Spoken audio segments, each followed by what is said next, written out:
How do RRSP contributions actually work? Let's get into it right now. Hey guys, I'm Rob Tatro from robtatro.com, portfolio manager here, Canaccord Genuity Wealth Management and the Tatro Wealth Advisory Group. And our RRSP contribution, should you make one? Should you not? Should you defer? What tax brackets should you be in to consider one? Should you consider doing them early or late in your life? When do you draw them down? Let's get into it.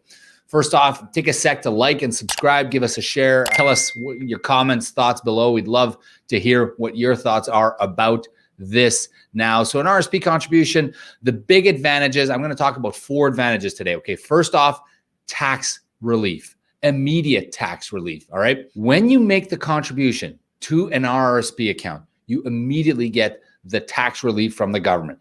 The effect of making an RRSP contribution, for every $1 of contribution that you make, reduces your taxable income by that same amount, that same $1. Okay, so if you make $50,000 and you put $1 into your RRSP, you've made $49,999. Or a better example, if you made 50 grand and you've put 5,000 in your RRSP, you're taxed on the equivalent of $45,000. So what does that matter? Why is that important? Well, here's the thing. You've already paid the tax on that 50 grand, right? It's either been deducted from your paycheck at the source from your employer, or maybe you've made installment payments. And if you've already paid that tax, when you make that RRSP contribution, you're going to get the tax relief in the amount of your marginal tax rate on that amount. So if you're paying 30% tax rate on that income, you would get 30% of the 5,000 or $1,500.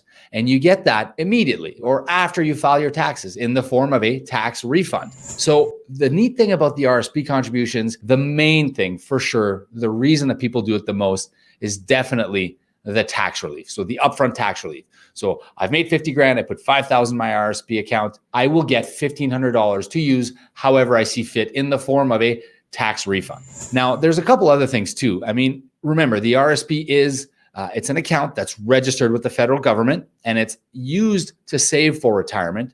And remember that not only is it used to save for retirement, but it's typically most useful for individuals that don't have pensions. If you work for the federal government or if you work with a firm that has a really strong pension, your RRSP contribution limit will be greatly reduced because you already have a pension, right? You're already putting money every paycheck into your pension. So RRSP accounts are really, really good for individuals that don't have pensions. If you don't have a pension at home, you should take a look at an RRSP contribution to see whether it makes sense, especially if you're a high income earner, because if you're a high income earner, your marginal tax rate is higher. Therefore, the amount you're going to get back as a refund from your RRSP contribution amount is significantly better. Imagine you're in a 50% tax bracket. Every $1 you put into your RRSP account is 50 cents that you get back.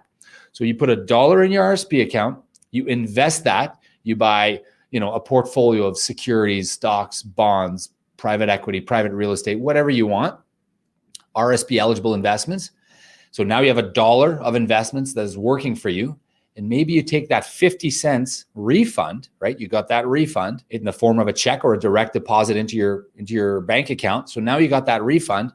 You could invest 50 cents again into your RRSP for the following year if you wanted to, or you could put that perhaps in your TFSA, your tax-free savings account, to add what I would call liquidity to your personal life. So that liquidity will allow you to draw down on the TFSA, without having tax consequences, because we will get into the RRSP consequences of taking the money out in a sec, but the TFSA has no consequences tax-wise for you to draw down on it. Second advantage, the earnings are completely tax sheltered. An RRSP account, a registered retirement savings plan account, is an account where you do not get taxed on the income that is being generated.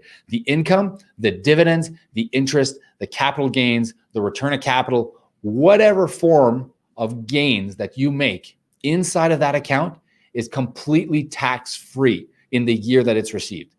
In other words, you buy a stock at $10, the stock pays you a dividend, and the stock doubles in price over the next 5 or 6 years. You do not pay tax on the gains of that stock, nor do you pay tax on the dividends. If you buy a bond or an interest-bearing instrument, you do not pay tax on the income that is being generated from that investment. So think of it as a bucket, all right? The money goes into the bucket Any gains that happens inside the bucket, completely tax-free, completely tax-sheltered the year it's received, the following year, etc. The only time you're going to pay tax on your RSP amounts is when you start drawing down on them at retirement, 60, 65, no later than 72. You must convert your RSP to a RRIF the year you turn 71, and you must make the first drawdown the following year before the end of the year in which you turn 72. The third one here is definitely the tax deferral. So a tax deferral, so you're going to pay tax on your RSP savings when you withdraw them. So I mentioned that. And that includes your investment earnings and your contributions. But you've deferred that tax liability to the future. So most retirees, the way it works is their income is higher in their working years than it is at their retirement. And why is that? Well, we earn more money, we have more expenses. Maybe we have a family, you got a mortgage, whatever it may be, more expenses, you earn a nice income. In retirement, you're gonna likely live on a little bit less.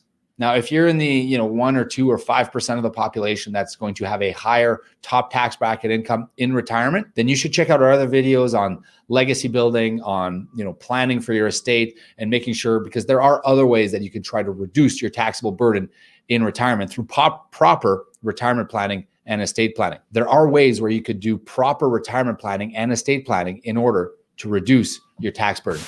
The fourth advantage is tax arbitrage. So perhaps you're in your 40s, you've got a well-established career, 40s or 50s, and you're earning, a nice number, a nice salary, $80,000, $100,000, $200,000, whatever it is. In retirement, you're going to pull that money out at a lower tax bracket. You make more when you contribute to your RSP. Therefore, the deduction you're getting for your contribution is much higher than the income that you're going to be drawing down on it in retirement. So tax arbitrage. So again, the four advantages: immediate tax relief, 1.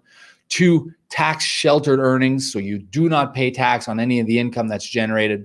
3, you get the tax deferral.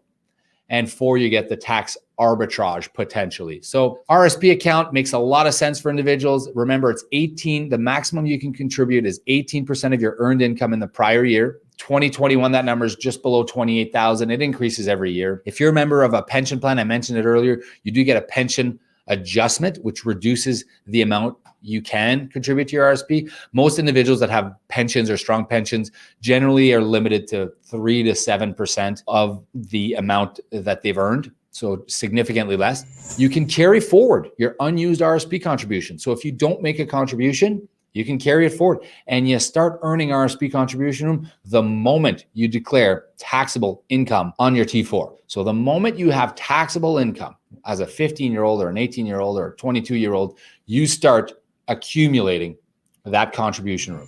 What can you hold in your RSP? We talked about this in another video, but let's get through it. It's got to be qualified investments. So that could be obviously stocks, bonds, trusts, it could be ETFs, it could be mutual funds, it could be treasury bills, it could be savings bonds, it could be GICs, it could be cash for that matter. It must be a RSP qualified and RSP eligible investment. If you're unsure, ask the issuer of the investment that you're investing into whether or not you can put that in your RSP. You can't hold antiques, you can't hold art, you can't hold gems, you can't hold commodity futures, you cannot hold gold bars, you can't take your money out of your RSP and invest it in your own corporation or your brother's corporation or a friend's corporation.